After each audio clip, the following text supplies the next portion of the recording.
Coucou les gros bidous, bienvenue dans cette vidéo qui va être une espèce de débriefing de la fin de l'automne, mais la transition vers l'hiver. On est dans les premiers jours où enfin le temps ressemble à un temps de saison ici. Donc il y a peu de lumière, du coup je vous ai sorti toutes mes petites bougies et tout, on est là cosy. Bon, vous voyez pas tout, mais on est cosy. Imaginez-vous, je bois ma petite verveine du matin. Et en fait, maintenant, ça commence à dater parce que j'ai fait ma vidéo sur les jeux de tarot que j'envisageais pour l'automne. Je l'ai filmé mi-septembre. Je pense que je l'ai publié une quinzaine de jours plus tard.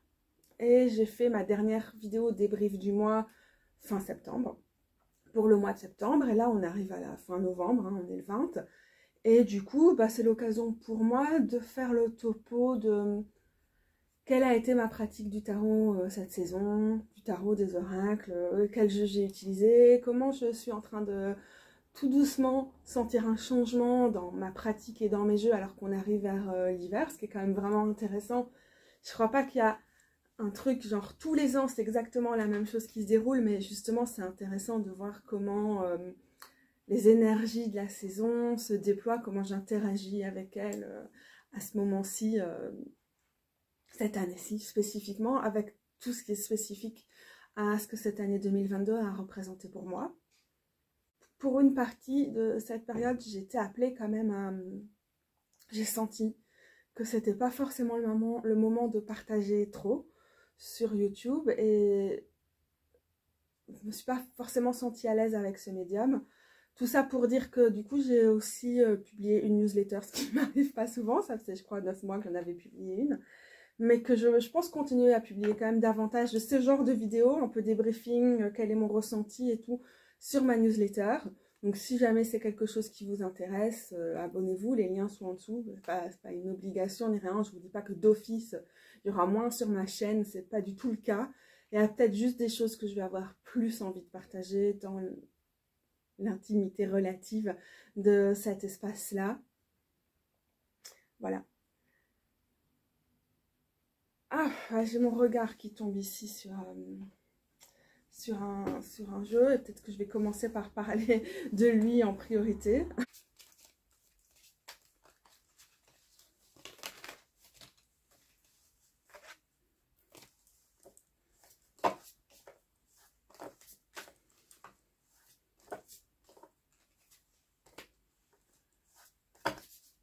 J'ai commandé ce tarot quand j'étais à la campagne.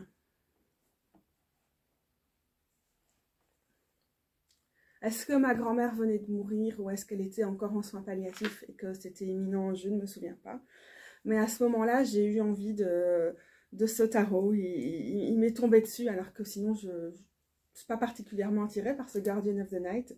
C'est fait par la personne qui a créé le Crow Tarot, le tarot du corbeau, les oracles, Burning Crow Tarot et tout ça. J'ai jamais été particulièrement attirée par son type de collage. Mais là, j'étais vraiment intéressée...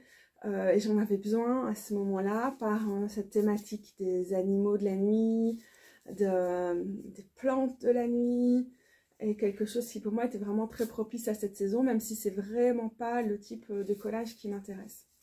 Donc j'ai commandé de sorte qu'il est arrivé, bon je fais tomber des cartes pour changer, c'est donc, je l'ai commandé de sorte qu'il est arrivé le jour même de l'enterrement. Après du coup le fait que les cartes tombent, c'est quand même révélateur du fait que c'est un fameux jeu. Il est publié chez Hay House. Je le trouve plus manipulable que d'autres jeux de Hay House. Il est un peu du même format que le Witch's Wisdom. Parce que du coup, il est bien large. Et du coup, c'est plus facile de l'avoir en main que ceux qui sont des tarots taille standard, mais qui sont juste cet épais bloc. Que pour moi, du coup, il y a une contradiction par rapport à comment je gère les jeux avec mon hyperlaxité qui ne fonctionne pas. Donc là, ça va mieux, même si d'un coup, la prise en main était difficile et que j'ai fait tomber. J'ai été intéressée par ce tarot parce que j'ai trouvé qu'on n'était pas dans les mêmes clichés qu'on peut avoir d'association des animaux et par exemple des suites. Par exemple, des animaux dits aquatiques, on ne va pas les voir que dans la suite de coupe pour l'eau, mais on va voir aussi comment ils symbolisent l'élément bien au-delà de l'élément dans lequel ils vivent, quoi. C'est tellement évident, mais j'ai eu l'impression qu'en regardant des recensions, en fait, ça calait pour certaines personnes, quoi. Genre, ah, Elle est magnifique, la chauve-souris, en fait, ici, en grande prêtresse, mais les gens ont tellement l'habitude de voir un animal qui se tient à l'envers, du coup, cet animal est dans la position du pendu, donc il faudrait que ce soit la carte du pendu. Et du coup, j'ai trouvé que de ce côté-là, il était plus créatif. Pour tout vous dire, j'ai fait justement des premières impressions. J'ai filmé, puis j'ai pas monté, parce que ça s'est tellement inscrit dans un moment que ça n'avait plus d'intérêt pour moi. Je vous avais emmené la nuit au moment où les hiboux moyen-ducs commençaient à sortir pour chasser avec ce tarot qui est rempli de hiboux et de chouettes et tout, c'est extraordinaire. Mais je pense que c'est pas quelque chose qui avait vocation à être partagé quand même. Et donc j'ai bien aimé ça, même si c'est pas mon type de collage, donc c'est le travail fait sur ordinateur et un peu bancal et tout ça, c'est pas trop mon truc, mais j'ai bien aimé l'approche des animaux. Puis j'étais quand même vraiment déçue parce que je me suis rendu compte qu'en fait on n'avait que quelques phases de la lune qui étaient représentées, qu'à chaque fois qu'on voit un croissant de lune, il est dans le sens comme ici d'un premier croissant, donc d'une lune croissante. Il n'y a pas de lune décroissante. On a des choses qui font un peu plus éclipse. Là, on a un petit peu plus de variété, mais regardez, le croissant est tourné dans le même sens que l'autre. Hein. Et puis, alors, on a des pleines lunes, quelques-unes. Je ne les trouve pas là maintenant tout de suite.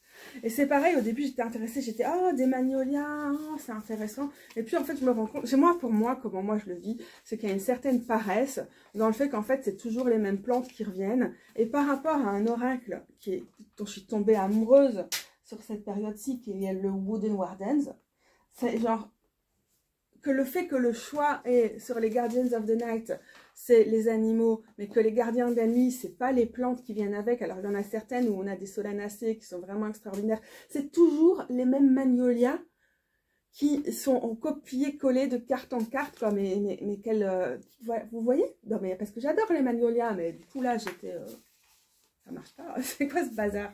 Donc j'étais quand même assez déçue parce que je pensais que malgré le fait que c'est pas mon style d'image visuellement, j'allais pouvoir me connecter à ce tarot et en fait ça a été un flop total. Voilà, donc par rapport à moi, comment je fonctionne, limite j'aurais voulu voilà, ne pas du tout voir la lune et qu'on soit vraiment resté sur cette idée de lune sombre, ou alors voir du premier croissant et du dernier croissant, mais là j'ai pas compris. Et peut-être que vous allez me dire que pour vous c'est très évident ce que la personne, la créatrice a voulu faire dans les choix des lunaisons qu'elle représente et tout. Pour moi, les symboliques de ce tarot ne sont pas suffisamment poussés, suffisamment élaborés pour que ça fonctionne. Au début, j'étais genre, qu'est-ce que veut dire le magnolia sur cette carte? Et puis quand je vois que c'est toujours le même morceau de magnolia qu'on a répété à l'envi sur Photoshop, sur 50, enfin pas 50, mais sur 5 ou 6 cartes sur tout le tarot, je suis là. Non, ça marche pas. En fait, la symbolique marche pas. Et alors que la symbolique des animaux est pas mal expliquée dans le livre, ça n'est pas du tout axé sur les plantes. Donc ça, je suis un peu déçue.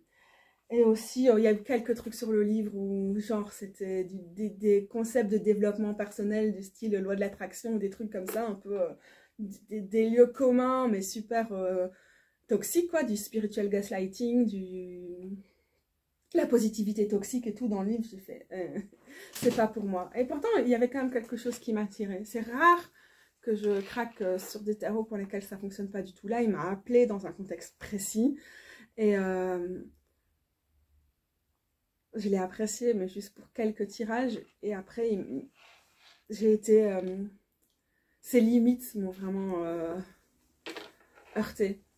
Pour tout ça, pour dire que le Woodland Wardens, qui sont plutôt les gardiens de la forêt, là, pour le coup, nos amis les gardes forestiers. Alors lui, c'est vraiment trop chouette de travailler avec lui cet automne. Je pense qu'il peut être de toute saison, mais je ne peux pas vous le dire, parce que du coup, il est arrivé pour moi pour la saison de l'automne, et j'ai vraiment apprécié sa polyvalence.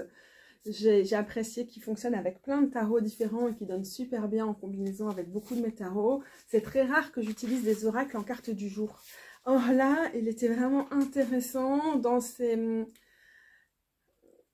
dans ses échos avec la carte de tarot du jour, il pouvait être intéressant juste en lisant c'est quoi l'animal, la plante et le mot-clé.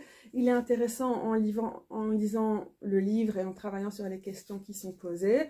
Parfois, les deux vont pas forcément ensemble. Je veux dire que la lecture intuitive va pas forcément coller avec ce qu'après, moi, je vais lire dans le livret. Mais voilà, c'est quand même... ça a été très fort. Ça a été aussi très fort à cette période autour du décès de ma grand-mère. Là où finalement, le Guardian of the Night m'a moins accompagnée. Donc voilà, et parfois il peut aussi m'être très éclairant quand juste je me pose la question où je vais me balader aujourd'hui. Et donc visuellement, ou juste avec le mot-clé, il y a moyen de faire quelque chose. Moi j'aime bien quand même ces oracles qui se lisent à différents niveaux. On a juste l'image qui peut nous apporter des symboles avec lesquels travailler. Bon, vous êtes un peu loin là, hein. Je ne sais pas ce que ça va donner. Je suis un peu hors cadre, mais bon, juste pour l'instant. On a juste l'image qui peut nous donner des symboles avec lesquels travailler. On a juste les correspondances que nous, on accorde aux plantes et aux animaux. On a ce que le livret nous apporte dessus, avec une approche assez intéressante plutôt sur le langage des plantes à la victorienne. Du coup, c'est intéressant parce que ça par rapport à d'autres oracles qui sont plus axés sur les aspects médicinaux des plantes et tout ça, celui-là ne prend pas ce parti-là. Je trouve ça aussi intéressant. Et je trouve que du coup, il y a comme quelque chose qui se base plus sur leurs aspects, sur le contexte dans lequel ils vivent, donc leur apparence, où ils vivent quand ces plantes fleurissent ou des trucs comme ça, qui peut faire un peu penser à la théorie des signatures, hein, et du coup, on accorde des qualités, des vertus, des attributs aux plantes en fonction de leur environnement et de comment elles sont, et voilà. Ça a été très, très, très chouette. Et parfois, c'est juste le mot-clé qui va me frapper et c'est suffisant, quoi. Comme ici, on a la sagesse, la protection. Et c'est vraiment super intéressant comment c'est basé, en gros, sur quand même le comportement et des animaux et des plantes. Et du coup, il est assez intuitif de ce côté-là. Donc ça, c'était une belle découverte pour moi, vraiment. Je peux pas en parler trop parce qu'en vrai, je vais refaire une vidéo aujourd'hui, normalement, sur mes oracles préférés. Ça a été quand même une grande découverte. Et là, pour l'instant, j'envisage complètement de l'emmener avec moi à travers l'automne. À travers l'hiver, parce qu'il a fait ses preuves. Ça me fait penser que je vous disais dans la précédente vidéo que le Gentle Tarot, qui jusque-là pour moi était un jeu d'été, j'allais l'emmener avec moi à travers l'automne. Et en fait, progressivement, dans l'automne, il s'est avéré que non, c'était vraiment un jeu d'été. Bon, on a eu un automne très bizarre qui était, avec le réchauffement climatique, un véritable été indien. Mais il y a quand même eu un moment, autour de l'équinoxe, je travaillais encore avec le Gentle Tarot. Mais à mesure qu'on est entré dans le mois de novembre, dans le mois d'octobre, il a vraiment, mais littéralement, arrêté de me répondre. Ce qu'il y a aussi, c'est qu'au début de l'automne, donc pour moi, disons le mois de septembre, j'ai pas mal travaillé sur les cours de l'INSEMAC qui m'intéressaient. Et là, j'ai travaillé avec des tarots spécifiques, comme ce Gentle Tarot. Puis je me suis plus éloignée des cours, bon, qui sont pas juste des cours, qui sont aussi une occasion de faire du journaling autour des cartes et tout ça. Et là, ces tarots-là, ils n'ont pas fonctionné beaucoup dans un autre contexte que le contexte de ces cours-là. Je pense par exemple, donc le Gentle d'office, mais je pense aussi au Spacious Tarot où j'ai reçu l'expansion, du coup je pense en septembre. J'en ai fait une recension, hein, tout comme le Gentle Tarot, si vous voulez regarder ma vidéo de review. Et j'ai trouvé qu'il fonctionnait assez bien pour les cours, pour des trucs spécifiques, mais pour moi, comme il n'y a pas beaucoup d'éléments visuels pour m'inspirer, en carte du jour et tout ça, c'est très rare que j'utilise. Ça ne fonctionne pas des masses. J'aime bien l'utiliser plus alors en tirage de la semaine, parce que j'ai l'impression qu'il y a plus moyen de voir comment ces cartes vont m'inspirer tout au long de la semaine. Mais ça, je pense que j'en parlerai nettement plus dans ma vidéo qui devrait sortir plus ou moins au même moment que celle-ci, sur mes oracles préférés et ma pratique avec les oracles, qui va peut-être faire l'objet en fait de plusieurs vidéos. Et du coup, maintenant que j'ai l'expansion qui va avec, c'est un tarot et aussi un oracle. Et pour ce genre de tirage, attendez, j'ai rangé mes trucs n'importe comment. Pour ce genre de tirage, je l'ai aussi utilisé, j'avais amorcé cette question dans ma vidéo des reviews, mais ça a vraiment fonctionné avec l'oracle 3-9. De tarot de la fortune, tarot de fortune Mrs. Scrub. Je vous mets les liens en dessous. Et alors là, ça a été vraiment une grosse réussite. Par exemple, ici maintenant, avec l'expansion, on a les signes astro. Et ici, on a les planètes, que moi j'aime bien voir dans les combinaisons d'oracle, mais on n'a pas les signes astro.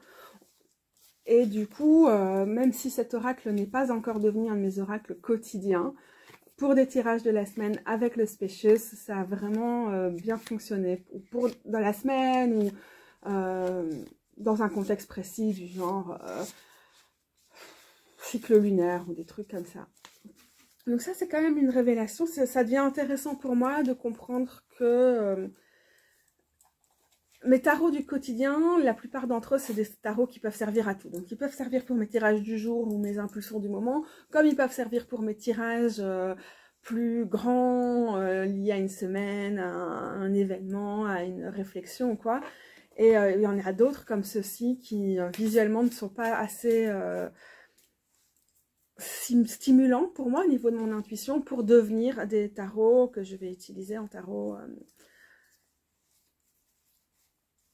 du quotidien. Ça a été une révélation. Mais avec l'expansion, du coup, ce Spacious Tarot est devenu plus un tarot que j'ai envie d'avoir près de moi parce qu'on ne sait jamais que j'ai envie d'aller vers lui pour toutes sortes de thématiques. J'ai essayé à un moment cette semaine-ci, encore une fois, un tirage quotidien avec lui.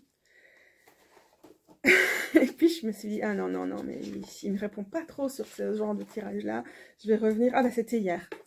Et aujourd'hui, j'ai repris mon Hollow Valley. Et du coup, c'est directement, voilà, c'est lui que j'utilise en ce moment. Avec lui, ça fonctionne. Et je me suis rendu compte qu'en fait, le Spacious allait jamais m'offrir la même chose que certains de mes tarots du quotidien, comme le Fit Spirit Tarot, ou même le Queer Tarot, ou le Slow Roller, qui eux font très bien le taf de tarot du quotidien.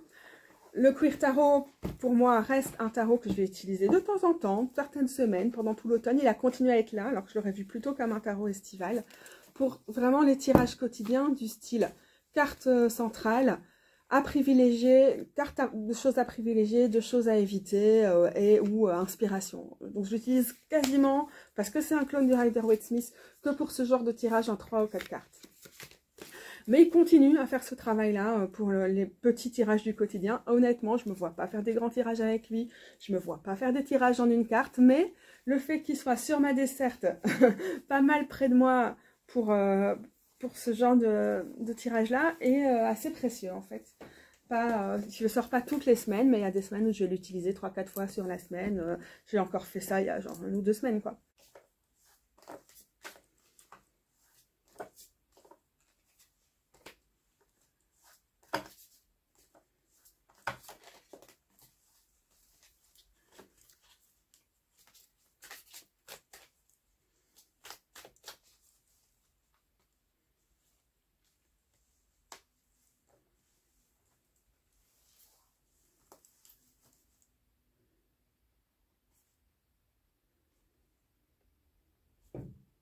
À côté de ça, on a des tarots qui sont vraiment tout usage pour moi. Et mon amoureuse m'a fait un trop joli sac pour lui. C'est le Fils Spirit. Je vous mettrai sa page Instagram si vous êtes intéressé par ces sacs. Lui, c'est pour le quotidien, pour l'utilisation dont je viens de vous parler avec le Queer Tarot, pour les tirages de la semaine, pour des événements particuliers et pour tirer les cartes pour d'autres à cette saison-ci. C'est vraiment un tarot fiable et sur lequel je peux me reposer. En fait, je me rends compte, là, ça fait 2 ans que je l'ai. Au début, j'aimais pas tirer les cartes pour autrui avec lui. Je le trouvais pas très... J'avais du mal à lire les mineurs. J'avais pas encore une relation avec lui. J'ai beaucoup travaillé pour établir une relation qui fonctionne plus parce que je l'adore et que j'aime particulièrement les personnages de la cour et les atouts, les arcanes majeurs. Je pense que je deviens allergique à ces bougies qui, en vrai, puent un peu les chiottes. C'est vrai. Je vais quand même reprendre la verveine. Je vous ai déjà dit que ces tasses-là, j'avais les mêmes quand j'étais enfant.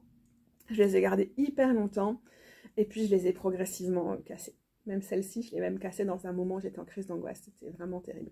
Et je les ai rechinées, du coup, je les ai trouvées à un marché aux puces. Au marché aux puces de l'altitude 100 il y a genre 2-3 ans. Parce qu'elles me plaisent. C'est celle qui date vraiment de 83. plus vieille que moi. donc le Fizz Spirit, j'ai l'impression de l'avoir apprivoisé au point que c'est vraiment agréable pour moi d'utiliser en tirage pour autrui. Et il fait partie des polyvalents, de vraiment les tarots sur lesquels je peux compter pour tout et n'importe quoi. Ça me fait penser que j'avais envie de répondre à différents hashtags autour du tarot pour dire quel jeu j'utilise, pourquoi. Il y a eu quel est le jeu qui en français comme tag, et It Takes a Village en anglais. Finalement, j'ai pas du tout de quoi... je pense, je trouverais ça redondant de faire ces tags parce que c'est quelque chose que je distille un peu dans ces vidéos aussi, mais voilà, comme ça vous savez, cela c'est vraiment mes incontournables.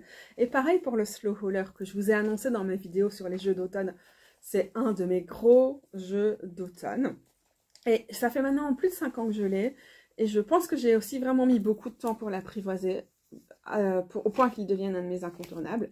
Mais maintenant, alors là, c'est sûr, il l'est complètement. Et en fait, je le sors généralement dès les fêtes, la fête des récoltes du mois d'août, Lunasa ou la masse, si vous parlez ce langage-là. Dès le mois d'août, il m'appelle, et à la fin du mois d'août, quand les feuilles commencent à tomber, bon, cette année, avec la sécheresse et tous les effets du réchauffement climatique, c'était peut-être moins visible de cette façon-là. Mais donc, il m'a appelé dès ce moment-là, je l'ai pas mal utilisé, et puis à mesure qu'on approchait plutôt de Samhain, donc de la fête des morts, la Toussaint, Halloween, il m'a un peu moins appelé.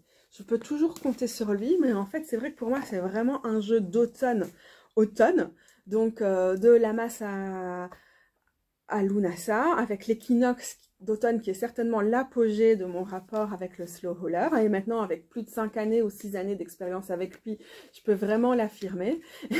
Et après, au fur et à mesure qu'on s'installe dans l'automne et qu'on commence à transitionner vers l'hiver, il fonctionne un peu moins, mais il fait partie de ces tarots très polyvalents pour toutes sortes de tirages. Et je l'ai pas mal utilisé en combinaison avec le Woodland Wardens. Je pense que je vous en parlais déjà dans ma vidéo de débrief du mois de septembre, donc ça s'est confirmé. Mais en fait, très rapidement, après ça, je l'ai un peu moins utilisé, en fait, lui. C'est rigolo, non? Et donc, le Hollow Valley que j'avais décidé de consacrer plutôt à mon travail, à mes pratiques spirituelles. Ça n'a pas trop fonctionné avec lui cet été quand même, malgré tout. Et là, dès qu'on arrive vers l'hiver, je crois que je vous avais déjà dit hein, dans ma vidéo, ça c'est des tarots que je pressens plus pour l'hiver parce que j'aime bien le fait qu'il n'y ait pas trop de couleurs. Alors j'ai ça et j'ai des tarots très colorés pour l'hiver avec par exemple Lunasol. Ellie, si tu me regardes, je vais te contacter bientôt parce que j'ai prêté ce tarot et là je sens qu'il est temps qu'il revienne à moi pour l'hiver. Voilà, donc le Hollow Valley en ce moment, c'est mon tarot principal, j'utilise en tirage du jour et tout ça. J'étais contente de voir que Sylvie en parlait aussi dans Sylvie de Taronautes, dans une de ses dernières vidéos, peut-être dans son taroté, pour dire que c'était un des tarots qu'elle utilisait pas mal en ce moment aussi. Peut-être que c'est ça qui m'a motivée à retourner vers lui, mais voilà, il me répond très très bien maintenant. Alors qu'il y a vraiment des moments où il faisait un peu le mort, quoi. Moi-même, j'étais vraiment pas inspirée par ces images. Tout ça pour dire que c'est une esthétique qui me plaît beaucoup pour cette saison. Le côté assez simple, assez noir et blanc. Pareil aussi avec le Fizz Spirit. Et du coup, je suis en train de travailler, mais depuis des jours et des jours, parce qu'il me fait très très mal et ma crise prémenstruelle était infernale et je souffrais beaucoup. J'ai un tarot publié chez Hay House, donc cette maison d'édition que je déteste, et j'en profite pour la qualité des cartes. Hein. Après, c'est très très chouette que des tarots queer et non binaires comme celui-ci et comme le Fizz Spirit Tarot soient édités de façon mass market chez eux. C'est juste que pour moi, c'est une qualité des cartes avec lesquelles il est très très difficile de travailler. Donc celui-ci, moyennant quelques modifications, va être publié là-bas. Alors ici, il est très fin ce Fizz Spirit, en effet linen, et il va devenir énorme comme ça. Donc là, il est en train d'être coupé, donc c'est un peu bizarre comme format. Une fois qu'il va être publié chez Hay House, c'est pour moi vraiment dommage, mais en même temps tellement chouette que ces tarots soient plus accessibles en devenant mass market. Pour l'instant, donc il sort fin décembre, il est annoncé à un prix de 30 €, donc c'est quand même beaucoup moins cher que la version indépendante. Le pire, c'est que c'est même pas tellement plus épais. Voici quand même, quoi. Là, j'ai mal en fait quand je le tiens comme ça. Et celui-ci, il est un peu plus maniable et surtout la qualité linen fait c'est une crème à mélanger parce que tu peux le plier carrément, il va revenir en place, alors que ça, c'est carton. Bah, il y a une certaine flexibilité, mais ouais, ça revient pas en place. Et, bon, bref. J'aime bien ce Trench and Light, mais c'est impossible pour moi de travailler avec ce gros bloc. Je vous ai dit tout à l'heure, Hay House édition. Pour moi, ça va quand c'est un format plus carré comme ce Guardian of the Night, où c'est aussi gros, mais c'est plus carré. Quand c'est des plus petites cartes, ça marche pas. Donc, quand je veux dire petite, c'est vraiment standard, comme ça. Vraiment large, donc très tarot standard. Et donc, je me suis mise en tête qu'il fallait que je le coupe. Voilà. C'est beaucoup de travail hein, avec ma découpeuse, mon massico, enfin, je sais plus parler, cette rogneuse là. Et puis après, il faut faire les angles avec ça. Ça, c'est vraiment horrible pour les douleurs. Donc, j'y vais très progressivement. Mais j'étais vraiment hâte de le terminer. Et j'ai vraiment presque fini. Il me reste peut-être une quinzaine de cartes. Parce que, voilà, j'ai fait les bords au tombeau. J'ai un tombeau ici, mais c'est pas celui-là. Mais j'ai fait les bords au tombeau. Et voilà, j'aime bien l'effet parce que ça respecte le côté craft de l'original. Et donc, j'ai enlevé toutes les bordures. C'est pas forcément le plus harmonieux pour tout. Alors, il y en a une sur laquelle j'ai fait un bug, mais c'est pas très grave. Vous allez la voir. Voilà, donc là, j'ai hâte que ce tarot-ci devienne un de mes tarots pour l'hiver. Je suis quand même pas très certaine avec le peu de symboles qu'il donne que ça va matcher entre nous. Mais c'est la saison pour moi pour le tester, donc on va voir. Oh, encore faire toutes ces bordures. Oh, aïe, aïe, aïe, aïe, aïe. Donc, je ne l'ai pas utilisé, mais j'ai commencé quand même à me connecter avec lui à travers tout ce travail de découpe qui est quand même vraiment long. Alors, ça fait 10 jours. Non, ça va faire demain, ça fait 2 semaines que je suis en train de travailler dessus. Mais j'ai abandonné, c'était vraiment trop de douleur.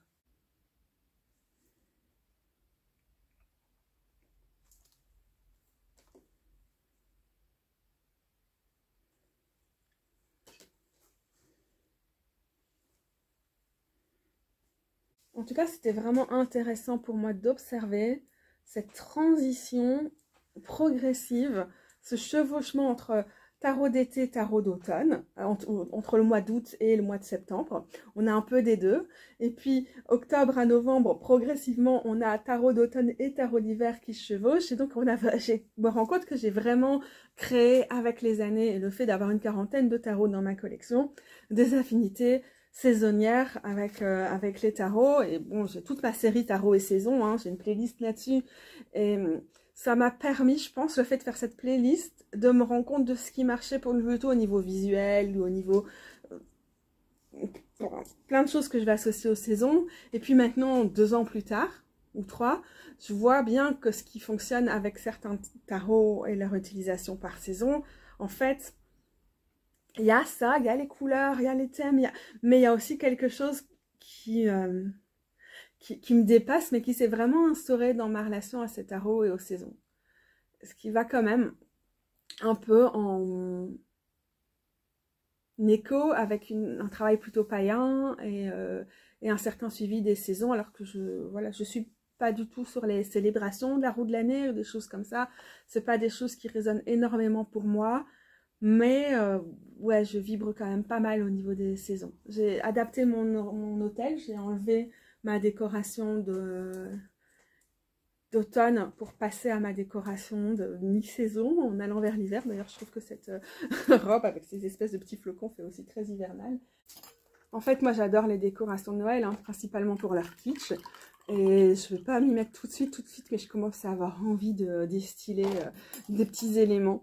De ce côté, de ramener ces petites lucioles, ces petites lumières, là où on sent vraiment à quel point les journées raccourcissent, ça devient difficile, il fait noir, ça devient déjà long.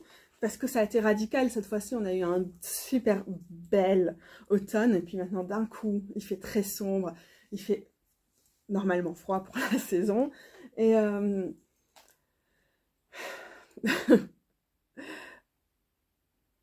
j'ai entendu plusieurs personnes qui disaient notamment Natalia sur Instagram, je remettrai le lien vers son profil puisque je recommande fortement, qui disait que c'était aussi difficile de se connecter aux énergies des saisons avec le fait que les saisons sont vraiment bousculées par le réchauffement climatique. Je dirais pas que c'est mon cas. C'était aussi intéressant de voir que j'ai donc travaillé, comme je vous ai dit, plutôt en septembre et tout, sur... voilà, j'ai commencé celui-ci le 30 août, sur ces genres de cours. Et là, j'ai travaillé avec le Gentle, avec le Spacious, avec le Slow Roller, avec probablement aussi, je vois pas très bien où j'ai noté ça, avec le Fist Spirit. Mais je pense que c'est grosso modo les tarots que j'ai le plus utilisé pour ça. Ah, ça c'est intéressant, je l'ai plus ici, du coup je l'ai rangé. Le White Newman, qui était un tarot que je voyais plus comme un tarot d'été, est quand même sorti à certains moments. C'était vraiment lui qui m'appelait pour des tirages quotidiens ou pour des tirages ici dans les cours. C'était impressionnant en fait de voir ce tarot qui voulait vraiment s'exprimer et à quel point quand c'était lui, c'était vraiment lui. Oh, je commence à fatiguer, vous le voyez peut-être. C'est pitoyable d'avoir une capacité de concentration aussi courte. Enfin, je suis déjà en train de cracher. Verveine, je t'aime, mais je vais aller me chercher un Earl Grey sous peu.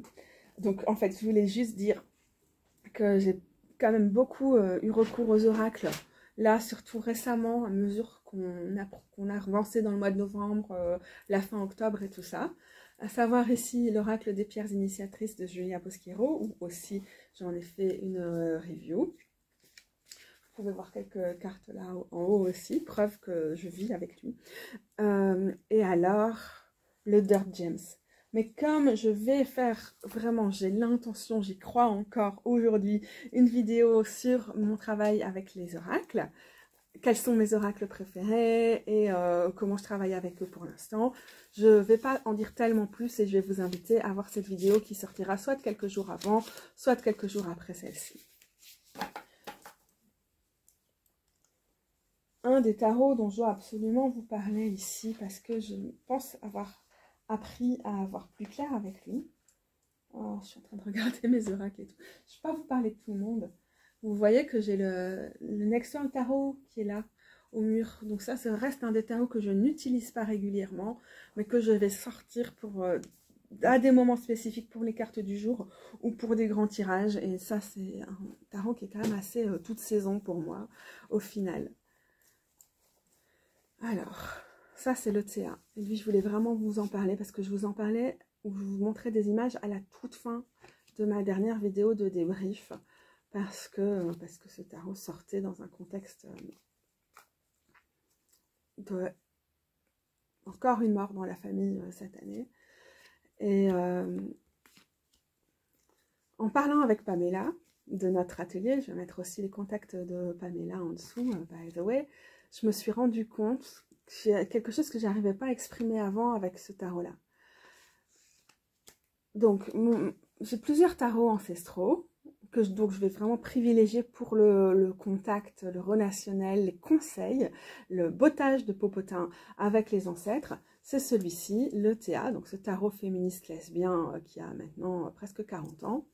Le Ophidia Rosa Tarot, qui lui est plus généraliste. Vous allez comprendre pourquoi après quand je vais vous parler de celui-là. Et le TA, pour moi, c'est un tarot ancestral, mais qui me permet aussi, symboliquement, dès que je le prends, de sélectionner, d'inviter avec moi dans ce qui est mis dans le tirage de tarot des ancêtres, parce que c'est un tarot lesbien, qui sont des ancêtres hors normes, des ancêtres qui n'ont pas forcément leur place dans les dynamiques familiales, dans les héritages familiaux, des gens qui n'étaient pas forcément bien vus et bien considérés par le reste de la famille. C'était particulièrement important pour moi d'utiliser ce tarot alors que c'est une personne homophobe qui décédait avec ma grand-mère.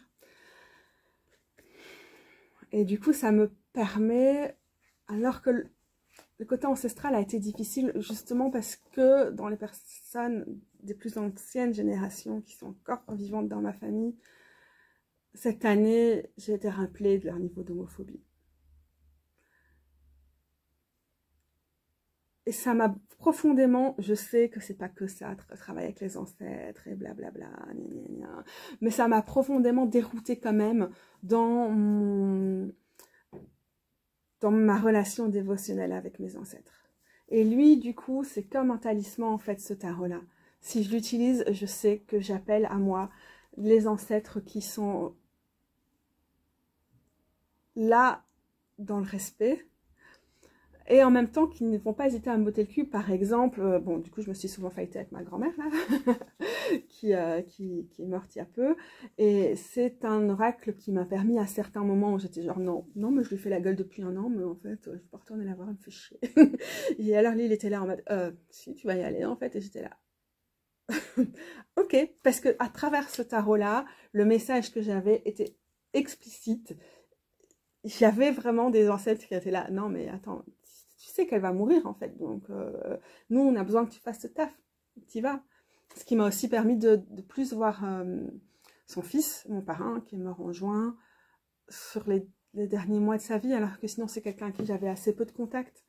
Et pour moi, c'est quelque chose que j'ai pu faire grâce aux messages ancestraux que je reçois via ce tarot. Donc ce tarot est vraiment important parce que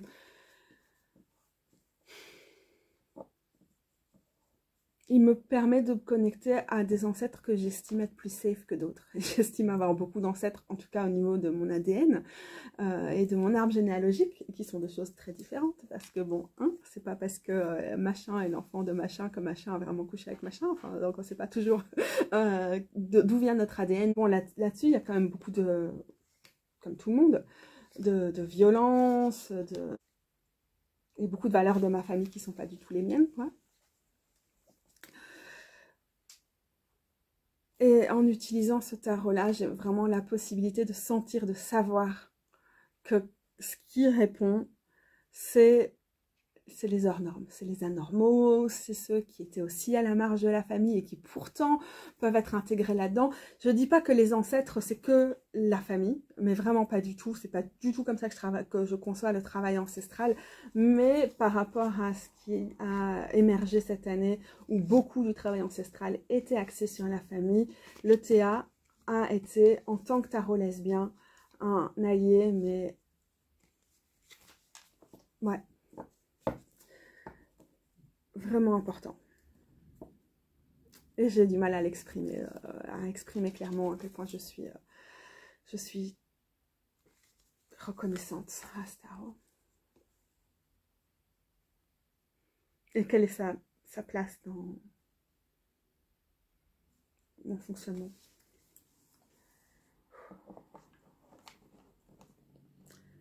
Ouais, c'est intéressant hein, parce qu'à la période des éclipses, du coup, précédentes, puisque les nœuds lunaires sont sur l'axe Scorpion-Taureau pour l'instant, du coup, pendant la saison du Taureau, ou quand le soleil était en Taureau, il y a eu beaucoup de choses qui sont clôturées, pour certaines d'une façon, disons, consensuelle, au niveau spirituel. Et puis, il y en a d'autres où la source semblait s'être tarie, où les communications étaient plus compliquées et tout ça.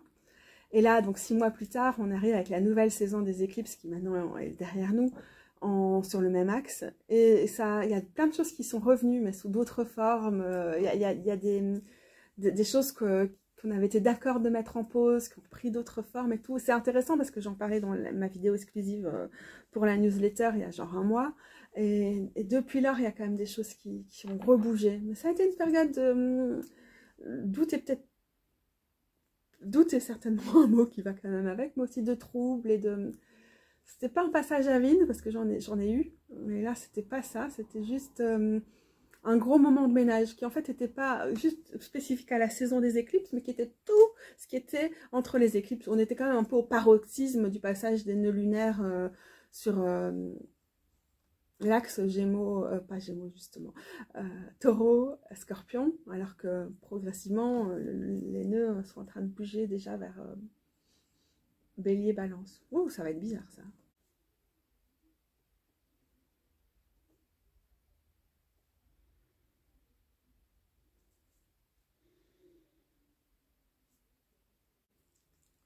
Ça, c'est un oracle que je ne croyais pas voir revenir dans mes pratiques. Et je vous en reparlerai dans ma vidéo spécifique sur les oracles, sinon c'est juste un peu dommage de faire des redites. Mais il est revenu et j'en suis très très heureuse. Oui, je suis en train de regarder tous les trucs que j'ai déposés un peu partout. Mais je pense que j'ai un peu fait le tour. Enfin, je sais pas, j'ai pas du tout drafté cette vidéo. Je savais pas de quoi j'allais parler en débrief.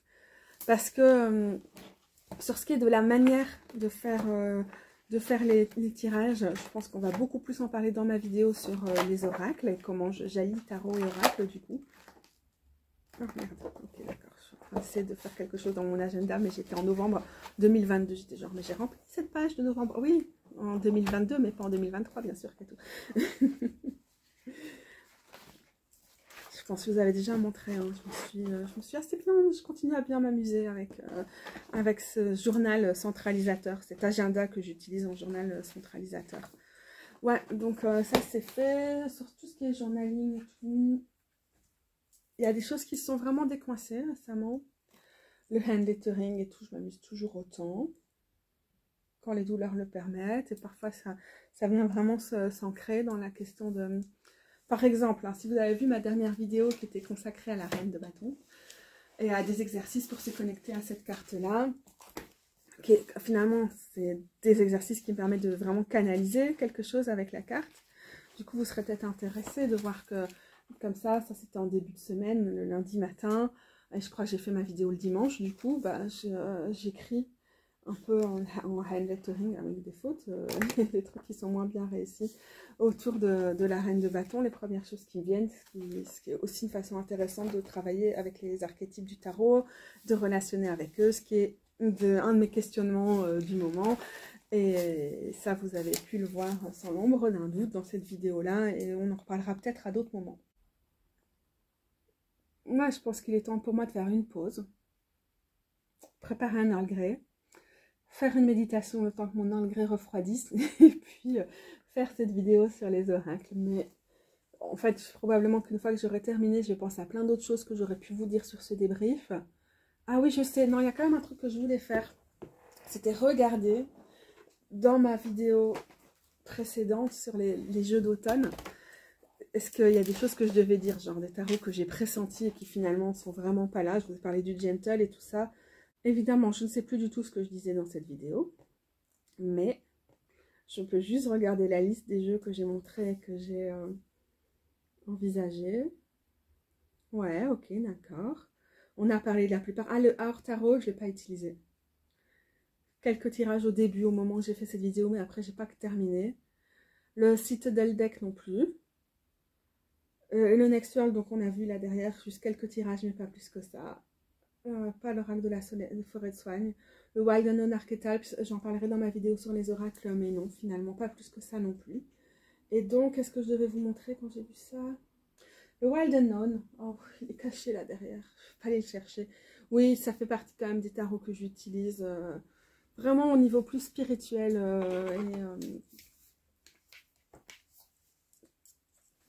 rapport dévotionnel à la déesse Hécatée, mais qui reste partie de mon background des tarots sur lesquels je peux compter et qui sont assez généralistes aussi bien pour le quotidien que pour les grands tirages, même si je l'utilise plus maintenant pour des gros tirages assez spécifiques. Ouais, voilà, donc on a un peu fait le topo par rapport à ce dont je discutais dans la vidéo précédente.